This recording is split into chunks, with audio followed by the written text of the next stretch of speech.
Hi friends, welcome back to my channel. நாங்க பிரவீன் நாம இன்னைக்கு வந்து நெக்ஸ்ட் எபிசோட் தான் பார்க்க போறோம். அப்புறம் எப்பவும் போல போன வீடியோக்கு சப்போர்ட் பண்ணதுக்கு ரொம்ப தேங்க்ஸ் गाइस. அப்புறம் எப்பவும் போல வீடியோக்குள்ள போறதுக்கு முன்னாடி மறக்காம ஒரே ஒரு லைக் அண்ட் சப்ஸ்கிரைப் பண்ணி விட்டுருங்க. அப்புறம் யாராச்சும் வீடியோவை வந்து ஃபர்ஸ்ட் லைக் அப்புறம் ஃபர்ஸ்ட் வியூ பாத்தீங்கன்னா அதை வந்து நீங்க கமெண்ட் பண்ணுங்க. அந்த ஒரு கமெண்ட்டை வந்து நான் பின் பண்ணிமே வைக்கிறேன். ஓகே गाइस, வாங்க வீடியோக்குள்ள போலாம். எபிசோடோட ஸ்டார்டிங்ல நம்ம டீம் எல்லாருமே நம்ம ஹீரோ பார்த்து நீங்க எதுக்காக அந்த டீமன்ஸோட ஃபேமிலியோட ஹெட் பார்க்கறதுக்காக போனீங்க, நீங்க வந்து இதுல ஈடுபடுறதுக்கு ஏதாச்சும் உங்களுக்கு காரணம் இருக்குதான்னு கேட்டிருப்பாரு. அதுக்கு நம்ம ஹீரோமே அவர்கிட்ட அந்த ஒரு பிரச்சனையை வந்து நான் தீக்கணும்னு ஆசைப்பட்டேன்னு சொல்லியிருப்பாரு. அதுக்கு நம்ம டீம் எல்லாருமே நம்ம ஹீரோ கிட்ட ஆனா இந்த ஒரு விஷயத்துல நீங்க ஈடுபடுறதுக்கு ஏதாச்சும் ஒரு காரணம் இருக்குதான்னு நம்ம டீம் எல்லாருமே கேட்டிருப்பாரு. நம்ம ஹீரோமே அதுக்கு எனக்கு இதை எப்படி சொல்லணும்னு சரியே தெரியல, நான் வந்து நேர்மையா இருக்கணும், அது மட்டும் இல்லாம இதை வந்து என்னோட உள்ளுணர்வு தான் செய்ய தூண்டுச்சுன்னு சொல்லியிருப்பான். நம்ம ஹீரோ சொன்ன அந்த ஒரு ஆன்சரை கேட்டுட்டு நம்ம டீம் எல்லாருமே நீங்க சொன்னதை நான் ரொம்பவே விரும்புறேன். நான் கேட்ட இந்த ஒரு கேள்விக்கு நீங்க வந்து வேற ஏதாச்சும் ஒரு பதில வந்து சாக்க போக்க சொல்லியிருந்தீங்கன்னா கண்டிப்பா அதுல வந்து நான் டிசப்பாயின்மெண்ட் அடைஞ்சிருப்பேன். உண்மையிலுமே நீங்க சொன்ன இந்த ஒரு பதில வந்து நான் ரொம்பவே வரவேற்கிறேன்னு சொல்லியிருப்பாரு. அப்பதான் நம்ம ஹீரோமே நம்ம டீமன்லாட பார்த்து நான் வந்து இந்த ஒரு பிரச்சனையில தலையிட்டு இருக்கேன்னு தெரிஞ்சுமே கூட நீங்க வந்து அதுல தலையிடல, அதோட வேற யாரோ செஞ்ச அந்த ஒரு குற்றத்துக்காக இந்த டீமானிக்கல்ட்ட சேர்ந்த ஒரு மெம்பர் வந்து தேவையில்லாம இறந்து போயிட்டாங்க. அப்படி இருந்துமே கூட அவங்க சாக போற அந்த ஒரு நொடியில உங்களை தான் அவங்க பிரார்த்தனை பண்ணிட்டு இருந்தாங்க. இதெல்லாம் தெரிஞ்சிருந்துமே கூட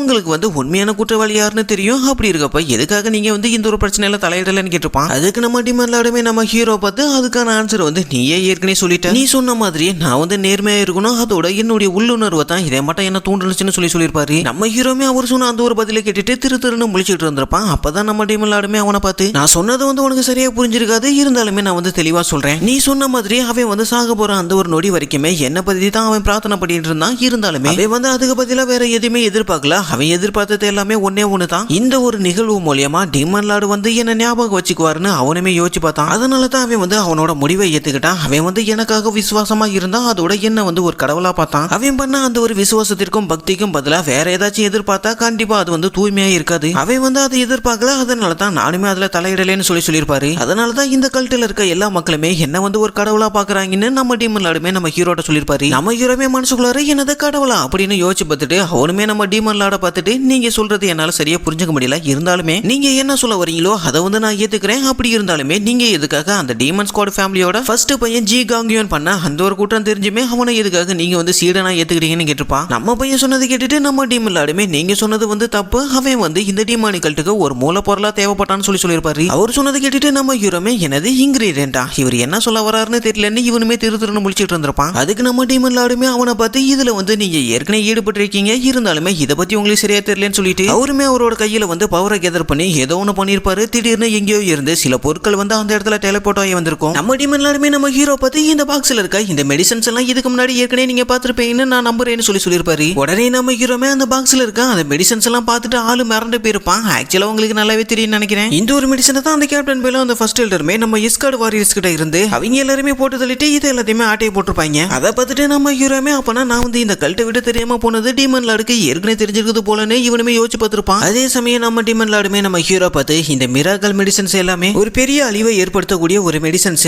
இதை வந்து அந்த ஃபர்ஸ்ட் சொன்ன ஒரு டெஸ்ட் சப்ஜெக்டா மாத்தி அவன் மேல நான் டெஸ்ட் பண்ண போறேன்னு சொல்லியிருப்பாரு. அதோட மட்டும் இல்லாம அவருடைய கோர் எனர்ஜியோட ஸ்ட்ரென்த் அப்புறம் அவரோட தெளிவு மற்றும் அவரோட பேராசையை வந்து நான் சோதிச்சு பார்க்கலாம்னு ஆசைப்படுறேன். எனக்கு தெரிஞ்ச கண்டிப்பா இந்த டெஸ்டோட ரிசல்ட் எப்படி இருக்கணும்னா அவன் வந்து அவனோட வாழ்க்கையில இது வரைக்கும் அனுபவிக்காத பல கொடூரமான சித்திரவதைகளையும் வழிகளையுமே அவன் அனுபவிச்சு கடைசி அவனோட ஹியூமானிட்டி அளந்து ஒரு நடைபெணமா மாறிடுவான்னு நம்ம டீமன்லாடுமே நம்ம ஹீரோட்டுமே சொல்லியிருப்பாரு. இதை கேட்டுட்டு நம்ம பையன் இன்னுமே பயங்கரமா ஷாக் ஆயிருப்பான். உடனே நம்ம ஹீரோமே நம்ம டீமன்லாட பார்த்து அப்பனா நீங்க வந்து இதுக்காக தான் அவனை இங்க வரவழைச்சிங்களான்னு கேட்க அதுக்கு நம்ம டீமன்லாடுமே ஆமான்னு சொல்லியிருப்பாரு. அதோட நீங்களுமே இந்த பிரச்சனையிலுமே தலையிட்டீங்கன்னு சொல்ல உடனே நம்ம ஹீரோமே நம்ம டீமன்லாடு சொன்னதெல்லாம் கேட்டுட்டு அப்பனா இந்த எக்ஸ்பெரிமெண்ட் முடிஞ்சதுக்கு அப்புறம் அவன் என்ன ஆகுவான்னு கேட்க அதுக்கு நம்ம டீமன்லாடுமே சிம்பிளா ஒரு மீனை வந்து சமைச்சதுக்கு அப்புறம் அதை வந்து மறுபடியும் கடல்ல தூக்கி போட்டா அது என்ன உயிரோடவா இருக்க போது, அதே மாதிரிதான் இந்த ஃபர்ஸ்ட் சனமே இவன் பண்ண இந்த ஒரு பாவத்துக்கான தண்டனை தான் இவனுக்கு வந்து இப்ப கிடைக்க போகுதுன்னு சொல்லியிருப்பாரு. அவர் சொன்னதை கேட்டுட்டு நம்ம ஹீரோ எல்லாம் பயங்கரமா ஆடி போயிருப்பான். அப்பதான் நம்ம டீமன்லாடுமே நம்ம ஹீரோ பார்த்துட்டு மனசுக்குள்ளார நான் வந்து இந்த தேர்ட் எங்களோட ஃபர்ஸ்ட் டைம் ஜட்ஜ்மெண்ட் பவுலியன்ல மீட் பண்ணப்ப அவர்கிட்ட இருந்து உணர்ந்தது ஒண்ணு தான், அது வந்து மரணம். அதோட இவர் அவருடைய உள்ளுணர்வோட சேர்த்து அவரோட மரணத்தையுமே புரிஞ்சு வச்சிருக்காரு. அதே சமயம் நான் வந்து பல வருஷமா இந்த டீமன்ஸ் பத்தி படிச்சு தெரிஞ்சு அதை புரிஞ்சுக்கிட்டு அதுல இருந்து நான் வெளியே வந்தேன். ஆனா நான் கொஞ்சம் கூட எதிர்பார்க்கவே இல்லை, நான் கற்பனையில யோசிச்சு பார்த்த ஒருத்தன் வந்து இப்ப என் கண்ணு முன்னாடி நின்னுகிட்டு இருக்கான். ஆனா இருந்தாலுமே இவன் வந்து இதுக்கு முன்னாடி ஒரு மரணத்தோட ஒரு உருவமா இருந்தான். ஆனா இந்த முறை இவன் வந்து ஒரு டீமனோட கான்செப்ட நோக்கி நோக்கி கொஞ்சம் கொஞ்சமா நெருங்கி போயிட்டு இருக்கான். இவன் வந்து இதே பாதையை நோக்கி போனானா கண்டிப்பா இந்த டிமானிகள்கிட்டலே இருக்கிறதுலே ரொம்பவே பவர்ஃபுல்லான ஒரு ஆளா மாற முடியும். இருந்தாலுமே கூட இவனால இந்த டிமானிகள்ல ஒரு சாதாரண மனுஷங்களா மட்டும் தான் இந்த இடத்துல வாழ முடியும். கண்டிப்பா இவன் வந்து இந்த பாதையை நோக்கி போனானா இவன் வந்து ஃபியூச்சர்ல ஒரு கொடூரமானவனாவும் இருக்க மாட்டவனாவும் ரொம்பவுமே மோசமான ஒரு ஆளா மாற நிறையவே சான்ஸ் இருக்குது. ஒருவேளை இதெல்லாம் நடக்காம இருக்கணும்னா கண்டிப்பா இவன் வந்து அந்த அல்டிமேட் டிமானிகள்லயுமா ரீச் பண்ணா மட்டும் தான் முடியும்னு நம்ம டீமன் லார்டுமே யோசிச்சு பார்த்திருப்பாரு. நம்ம ஹீரோமே நம்ம டீமன் லார்டை பார்த்து நான் வந்து தேவையில்லாம இந்த ஒரு பிரச்சனையில வந்து இன்வால்வ் ஆயிட்டேன்னு சொல்லியிருப்பான். அதுக்கு நம்ம டீமன் லார்டுமே நம்ம ஹீரோ பார்த்து ஓ மேல எந்த ஒரு தப்புமே இல்ல, கண்டிப்பா அந்த டீமன் ஸ்குவாட் ஃபேமிலியோட ஹெட் வந்து உனக்கு வந்து ரொம்பவே நன்றி உள்ள ஒரு ஆளா இருப்பாரு, நீ மட்டும் எந்த ஒரு பிரச்சனையில தலையிடலாம்னா கண்டிப்பா அவருக்கு வந்து இது வந்து அவருக்கு ரொம்ப பெரிய பிரச்சனையா மாறி இருக்கும்னு நம்ம டீமன் லார்டுமே சொல்லியிருப்பாரு. அதோட நம்ம டீமன் லார்டுமே நம்ம ஹீரோ பார்த்து கூடிய சீக்கிரம் என்கிட்ட இருந்து உங்களுக்கு ஒரு ஆர்டர் வர வாய்ப்பு இருக்குது, நீங்க தான் எந்த ஒரு ஆர்டருமே இல்லாம வெளி உலகத்துல இருக்க காற்றை சுவாசிக்கிறதுல உங்களுக்கு ரொம்பவே ஆர்வம் இருக்குதுன்னு எனக்கு நல்லாவே புரியுது, அதனால உங்களை மாதிரி ஆட்களுக்கு அந்த ஒரு ஆர்டர் வந்து கண்டிப்பா பொருந்தம்னு சொல்லியிருப்பாரு. இவர் சொன்னதெல்லாம் கேட்டுட்டு நம்ம பையிலுமே திருன்னு முடிச்சிருப்பான். என்ன ஆர்டர்னு தான் தெரியல, போக போக பார்க்கலாம். அப்படியே கட் பண்ணா நம்ம பேனல் ஹால் மாஸ்டர் தான் காட்டுறாங்க. நம்ம டீமன் லார்டுமே நம்ம ஹீரோட்ட சொன்னது எல்லாத்தையுமே இவனுமே அவர்கிட்ட சொல்லியிருப்பான். நம்ம பையன் சொன்னதெல்லாம் கேட்டுட்டு அந்த ஹால் மாஸ்டருமே அந்த உண்மையான குற்றவாளி வந்து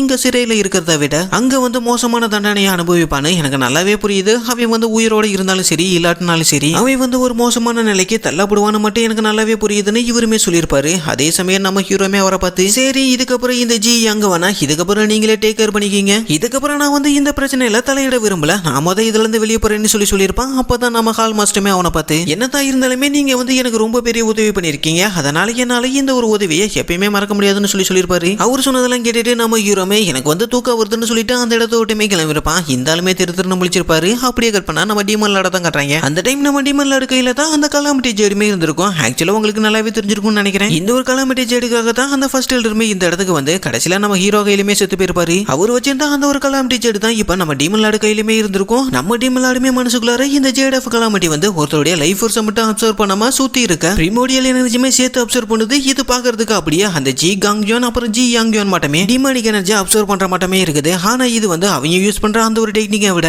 ரொம்பவுமே கொடூரமான ஒரு பேரிடரையே உருவாக்குற அளவுக்கு ரொம்பவுமே பவர்ஃபுல்லான ஒண்ணு. கிட்டத்தட்ட இந்த ஜேட் ஆஃப் கலாமிட்டி மாதிரி தான் அந்த ஃபர்ஸ்ட் ஜன் ஜி காங்ஜோனோட டெக்னிக்குமே இருக்குது. இந்த ஒரு டெக்னிக்னால சைடு எஃபெக்ட் வரதுக்கு நிறைய சான்ஸ் இருக்குது. அதனால தான் அந்த ஃபர்ஸ்ட் சன் ஜி காங்ஜோன் அவனுடைய சொந்த பிரதரையே இதுக்காக பயன்படுத்திக்கிட்டான். இவன் வந்து ஒவ்வொரு முறையும் அந்த டிமானிக் எனர்ஜி அப்சர்வ் பண்ணும்போது அது மேல இருக்க அந்த ஒரு தீராத பசியினால அவன் வந்து கொடூரமான ஒரு சைக்கோ மட்டும் மாற ஆரம்பிப்பான். அதே சமயம் கடைசி அவன் பிரதரோட இருக்க அந்த ஒட்டுமொத்த எனர்ஜியுமே இவனுக்கு சொந்தமாக்கிக்கலான்னு ஒரு பெரிய பிளானையே அந்த ஃபர்ஸ்ட் சன் ஜி காங்ஜோன் போட்டிருக்கான்னு நம்ம டீமன் லார்டுமே சொல்லியிருப்பாரு. அதே சமயம் அவருமே நம்ம ஹீரோவை பத்தி உண்மையிலுமே நீ வந்து நிறைய வழிகளை எனக்கு வந்து உதவி பண்ணிட்டு வரேன்னு சொல்லியிருப்பாரு. அப்படியே கட் பண்ணா நம்ம ஹீரோ தான் காட்டுறீங்க. நம்ம ஹீரோமே நம்ம டீமன் லார்டு கொடுத்தா அந்த ஒரு சீக்ரெட் மார்ஷல் ஆர்ட்ஸ் டெக்னிக்கை பிராக்டிஸ் பண்ணிட்டு இருந்திருப்பான். அப்படி பிராக்டிஸ் பண்ணிட்டு இருக்கப்ப அவனுடைய தலைக்கு மேல ஒரு கொடூரமான டீமனோட உருவம் தெரிஞ்சிருக்கும். இது பாக்குறதுக்கு அச்சசலா அப்படியே அந்த மாராகாட் ஸ்டாச்சுவோட ஃபேஸ் மட்டுமே இருந்திருக்கும். அந்த டைம் நம்ம ஹீரோமே அந்த ஒரு டெக்னிக்கை பிராக்டிஸ் பண்ணிட்டு இதுக்கு முன்னாடி அந்த தேர்ட் சன் ஜி யாங்கியோன் கூட சண்டை போட்டதையுமே யோசிச்சு பார்த்திருப்பான். அந்த டைம் நம்ம ஹீரோ அந்த தேர்ட் சன் ஜி யாங்கியோன் கூட சண்டை போட்டுக்கிட்டு இருந்தப்ப நம்ம ஹீரோ கோபத்துல அவனுடைய கான்சியஸுமே இழந்து ஒரு டீமன் மாதிரி சண்டை போட்டுக்கிட்டு இருந்தேன்னு சொல்லியிருப்பான். அதே சமயம் நம்ம டீமன் லார்டு என்ன சொன்னாரோ அதே தான் நம்ம ஹீரோமே நினைச்சு பார்த்திருப்பான். இது வந்து இப்படியே போனுச்சுன்னா கண்டிப்பா நான் வந்து என்னுடைய ஹியூமனிட்டியை இழந்துருவேன், அதனால இதுல இருந்து வெளியே வரதுக்கு எனக்கு ஒரே ஒரு சான்ஸ் தான் இருக்குது, அதுக்கு முதல்ல நான் வந்து இந்த டீமனோட எசன்ஸ் அப்சர்வ் பண்ணணும்னு சொல்லிட்டு நம்ம ஹீரோமே அவனுக்கு மேல இருந்தா அந்த டீமானிக் எனர்ஜி வந்து அவனோட உடம்புக்குள்ள அப்சர்வ் பண்ண ஆரம்பிச்சிருப்பான். இதனால அந்த இடத்துல ஒரு பயங்கரமான வெளிச்சமும் பவர் ரிலீஸ் ஆக ஆரம்பிச்சிருக்கும். அப்படியே கொஞ்ச நேரம் கழிச்சு காட்டுறாங்க நம்ம ஹீரோமே நம்ம டீமன் லார்ட பார்த்து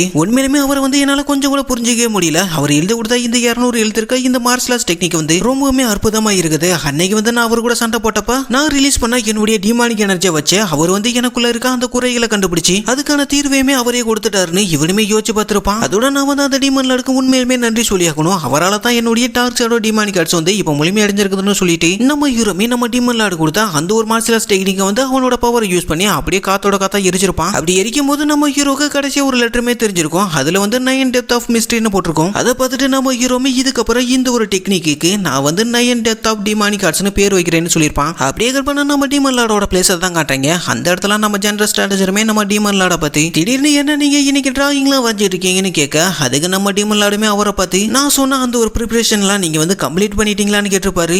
அவர் சொன்னதை கேட்டுட்டு நம்ம ஜெனரல் ஸ்ட்ராட்டஜருமே அவரை பார்த்து நீங்க சொன்ன மாதிரியே எல்லா பொருட்களுமே அந்த ஒரு இடத்துல வச்சுட்டேன்னு சொல்லிட்டு ஒரு புலி வந்து அதோட இறையை வந்து வேட்டையாட போகும்போது ஒரு சில பூனைங்க வந்து எப்பயுமே குப்பையை நோக்கி தான் போகுங்க, இதெல்லாம் பார்க்கும்போது உண்மையிலுமே உங்களுடைய பிளான் தான் என்னன்னு கேட்க அதுக்கு நம்ம டீமன் லார்டுமே அவரை பார்த்து அந்த ஒரு விஷயத்தை வந்து நீங்க அப்படியே விட்டுருங்க, அதோட நீங்க வந்து அதை குறைச்சு மதிப்பிடுறீங்க, இருந்தாலுமே இதோட பின் விளைவுகள் வந்து ரொம்பவே பயங்கரமா இருக்க வாய்ப்பு இருக்குதுன்னு சொல்லுங்கன்னு சொல்லியிருப்பாரு. நம்ம டீமன் லார்ட் சொன்னதெல்லாம் கேட்டுட்டு அந்த ஜெனரல் ஸ்ட்ராட்டஜருமே அவரை பார்த்து, நீங்க சொல்றதெல்லாம் பார்க்கும்போது இந்த ஆபத்தான பூனைகளை அழிக்கிறதுக்கு கண்டிப்பா ஒரு ஸ்ட்ராங்கான புலி அனுப்பி ஆகணும்னு சொல்லியிருப்பாரு. அவர் சொன்னதெல்லாம் கேட்டுட்டு நம்ம டீமன் லார்டுமே அவரை பார்த்து, அப்பனா அதுக்கான பொருத்தமான ஆளை நீங்களே சொல்லுங்கன்னு சொல்லியிருப்பாரு. உடனே நம்ம ஜெனரல் ஸ்ட்ராட்டஜருமே நம்ம டீமன் லார்டு சொன்னதை கேட்டுட்டு அவருமே கொஞ்ச நேரம் யோசிச்சு பார்த்துட்டு அவருமே நம்ம டீமன் லார்டு கிட்ட, இந்த டீமன்கள்ல மொத்தமா 108 டீமன் ஜெனரல்ஸ் இருக்காங்க, அதுல இருக்க அந்த ஃபர்ஸ்ட் டாப் 10 பேரை நம்ம இதுக்காக அனுப்பலாமான்னு கேட்டிருப்பாரு. நம்ம ஜெனரல் ஸ்ட்ராட்டஜர் சொன்னதெல்லாம் கேட்டுட்டு நம்ம டீமன் லார்டுமே அவரை பார்த்து, இல்ல அதுக்கு வாய்ப்பே இல்ல, அவங்களுக்கு நான் வேற ஒரு டாஸ்க் வச்சிருக்கேன், அவங்கள சில பேரை நான் நார்தன் சீக்கு அனுப்பலான்னு இருக்கேன்னு சொல்லியிருப்பாரு. அதை கேட்டுட்டு நம்ம ஜெனரல் ஸ்ட்ராட்டஜருமே ஒரு நிமிஷம் பயங்கரமா ஷாக் ஆயிருப்பாரு. அவருமே நம்ம டீமன் லார்டை பார்த்து, ஒரு வழியே இதுக்கான ஸ்டெப்பை நீங்க எடுக்க ஆரம்பிச்சிட்டீங்களான்னு கேட்டிருப்பாரு. அதுக்கு நம்ம டீமன் லார்டுமே ஆமான்னு சொல்லியிருப்பாரு. அதோட நீங்க தேடிட்டு இருக்க அந்த ஒரு டாஸ்க்குக்கான ஆளு இந்த டீமனிகள்ல தான் இருக்கான், அவங்க இந்த லெட்டர் கொடுத்துருங்கன்னு சொல்லியிருப்பாரு. நம்ம டீமன் லார்டு சொன்னது கேட்டுட்டு அவருக்குமே யார சொல்ல வராருன்னு புரிஞ்சு போயிருது. உடனே நம்ம ஜெனரல் ஸ்ட்ராட்டஜருமே நம்ம டீமன் லார்டு பார்த்து, அப்பனா சரி இந்த ஒரு லெட்டர் நான் தேடி எங்களாடு கிட்ட கொடுத்துறேன்ட்டு அவருமே நம்ம டீமன் லார்டை பார்த்து சொல்லிட்டு அந்த இடத்த விட்டுமே கிளம்பியிருப்பாரு. அப்படியே பண்ண நம்ம ஹீரோட மேன்சனை தான் காட்டுறாங்க. அந்த இடத்துல ஒரு பயங்கரமான எக்ஸ்ப்ளோஷன் ஆயிருக்கும். அதே சமயம் நம்ம டாங்க பயிலுமே பயங்கரமா அடி வாங்கி கீழேயுமே உட்காந்து இருப்பான். அப்பதான் நம்ம ஹீரோமே அவனை பார்த்து,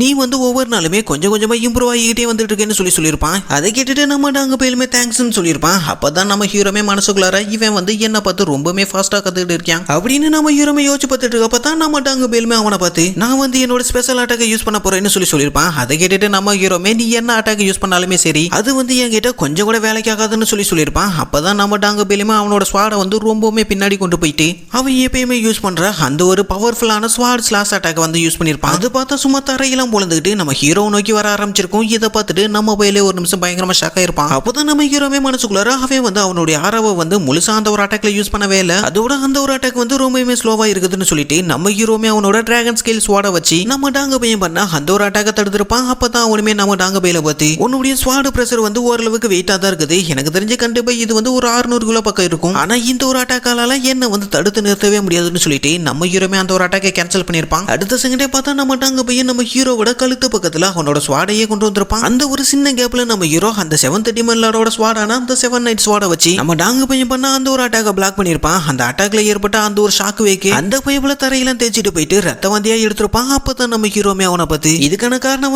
உன்னோட டீமனிக் எனர்ஜி என்ன நீ முழுசா நிரப்பவேலைன்னு சொல்லியிருப்பான். அதோட நம்ம ஹீரோமே அவனை ஹீல் பண்ணிக்கிட்டு உண்மையிலுமே நீ நல்லாவே யோசிச்சேன்னு சொல்லியிருப்பான். இருந்தாலுமே நீ ஒரு பெரிய முட்டாள்னு சொல்லியிருப்பான். இதை கேட்டுட்டு நம்ம டாங்க பையன் பயங்கரமா ஷாக் ஆயிருப்பான். அவனுமே நம்ம ஹீரோவை திரும்பி பார்த்துட்டு, நீங்க என்ன சொல்ல வரீங்கன்னு கேட்க அப்பதான் நம்ம ஹீரோவை சொல்ல ஆரம்பிச்சிருப்பான், நீ உன்னுடைய திறமையை அடிக்கடி மறந்துடுற, நான் உன்னை ஃபர்ஸ்ட் டைம் பார்க்கும்போது உன்னுடைய மார்ஷியல் ஆர்ட்ஸை பார்த்து ரொம்பவே ஆச்சரியப்பட்டேன், உங்களுடைய விடாமுயற்சி மாதிரியே உங்களுடைய புதிய சிந்தனையுமே ரொம்பவே முக்கியமான ஒண்ணு, அந்த ஒரு சிந்தனை இருந்தா மட்டும்தான் உங்களால புதுசா ஏதாச்சும் உருவாக்க முடியும், அப்படி உருவாக்கப்பட்டதையுமே உங்களால நல்லாவே பயன்படுத்தவும் முடியும், அதாவது உங்களுடைய மார்ஷியல் ஆர்ட்ஸ் ஸ்ட்ரென்த்தை அண்டர்ஸ்டாண்ட் பண்ணா மட்டும்தான் உங்களால புது ஸ்ட்ராட்டஜி உருவாக்க முடியும், அப்படி ஒரு கிரியேட்டிவ் திங்கிங்கை உங்களால யோசிச்சா மட்டும்தான் நீங்க ஒரு மகத்தான பாதையை நோக்கி போக உங்களுக்கு ஒரு வழி வகுக்குன்னு சொல்லியிருப்பான். நம்ம ஹீரோமே நம்ம டாங்க பையில பார்த்து, நான் என்ன சொல்ல வரேன்னு உனக்கு புரியுதான்னு கேட்க அவனுமே திருன்னு முழிச்சிட்டு எனக்கு சரியா புரியலன்னு சொல்ல, அதுக்கு நம்ம ஹீரோமே அவனை பார்த்து, இதுக்கு பேர் தான் என்லைட்மெண்ட்னு நம்ம டாங்க பையில பார்த்து நம்ம ஹீரோமே சொல்லியிருப்பான். ஓகே ஃப்ரெண்ட்ஸ், இந்த வீடியோவை இதோட முடிச்சுக்கலாம். வீடியோ பிடிச்சிருந்துச்சுன்னா மறக்காம ஒரே ஒரு லைக் அண்ட் சப்ஸ்கிரைப் பண்ணி விட்டுருங்க. அப்புறம் எப்பயும் போல யாராச்சும் வீடியோ ஃபுல்லா பார்த்தீங்கன்னா மறக்காம உங்க பேரை கமெண்ட் பண்ணுங்க, அதை நான் நெக்ஸ்ட் வீடியோலுமே அப்லோட் பண்றேன். ஓகே ஃப்ரெண்ட்ஸ், எப்பயும் போல அடுத்த வீடியோல பார்க்கலாம். Thanks for